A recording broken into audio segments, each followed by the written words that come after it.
السلام علیکم ورحمت الله وبرکاته. د یو کس پوښتنه کړې ده، ناشنا پوښتنې دي. بهرحال زمونږ کار خو هغې له جواب ورکول دي، هغې مطمئن کول دي د قرآن او د حدیث په رڼا کې. وی زما یو ملګری دی او هغه وایي چې ما یو ښاپیری په عذابوي او په عذابي مې په دې باندې چې ما ته وایي چې ته زما خوښ یې او ما سره به نکاح کوې. چونکې ښاپیری وي ځان ته مسلمانه وایي چې زه مسلمانه یم، نو اسلامي احکامات منم، بغیر د نکاح نه زه زنا کول نه غواړم. نکاح وکړم، د هغې نه وروستو ازدواجي چې کومه زندګي د هغه به تا سره تېروم. نو د ده سوال دا دی چې یاره ما له د مولانا صاحب نه پوښتنه وکړه چې زه د دې ښاپیرۍ سره نکاح وکړم که ونه کړم، او آیا زما نکاح د دې ښاپیرۍ سره جایز ده که جایز نه ده. بهرحال تاسو هم داسې حیران شوي چې دا څنګه سوال دی، خو راځي په زندګۍ کې مختلف قسمه سوالات هم راځي، حالات هم راځي.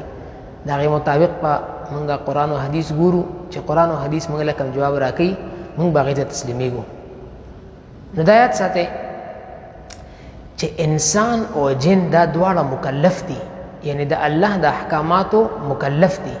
څنګه چې انسان مکلف دی د الله د طرف نه دته احکامات متوجه دي، دی به د الله احکامات په ځای باندې روړي ادا کوي به.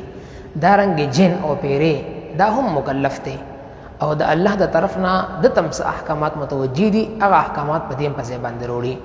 په هغه احکاماتو کې یو نکاح ده چې بالکل جنات پم نکاحګانې تړي، انسانان پم نکاحګانې تړي، خو دومره قدر فرق دی چې انسان دا ځان له جنس دی او جنات او پیریان دا ځان له جنس دی. او نکاح کې قانون دا دی چې یو جنس په د بل جنس سره نکاح نه تړي، بلکې د دې نکاحونه به خپل جنس کې وي. نو اوس چې کله پیریان بدل جنس شو، انسان بدل جنس شو، او په نکاح کې قانون دا دی چې د خپل جنس سره به نکاح تړي، نو انسان د ښاپیرۍ سره نکاح نشي تړلی. انسان به نکاح د انسان سره تړي، پیریان بخپل منځ کې نکاح تړي. قرآن کې الله جل مجدوه انسانانو ته فرمایي، خپل انعامات ورته ښایي، خپل نښې ورته ښایي. الله قرآن کې وي ومن آیاته ان خلق لکم من انفسکم ازواجا. وي د الله د نښو نه یوه نښه دا ده چې تاسو له ستاسو د نفسونو نه، یعنې ستاسو د جنسونو نه جوړې پیدا کړي دي، یعنې بیبیانې پیدا کړي دي. چې انسان دی دلې د انسان د جنس نه بیبي پیدا کړې ده، ښځې ورله پیدا کړې ده چې دی به نکاح د هغې سره تړي. نو که داسې قسم حالت مخې له راشي چې دی یوه ښاپیرۍ په عذابوي، د نکاح دپاره دته شرعي طور باندې د نکاح اجازت نشته.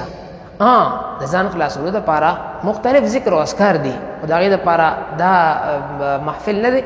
د هغې دپاره انشاءالله یو چېرته بل محفل وکړو چې هغې دپاره کم ذکر او اذکار دي چې دې نه پې انسان ځان خلاصوي. نو به هر تقدیر ستا دې ملګري ته ووایه چې ته د هغې سره بالکل نکاح مه تړه، او هغه په دې باندې پوه کړه چې چونکې ځان ته مسلمانه وایي، ورته وایي زموږ اسلامي احکامات دا دي چې موږ به د بدل جنس سره نکاح نه تړو. نو معذرت ورته وکړه، که په عذابي دی د هغې د په عذابېدو نه د بچ کېدو دپاره مختلف ذکر و اذکار دي، هغه ذکر و اذکار وکړه. السلام علیکم ورحمت الله وبرکاته.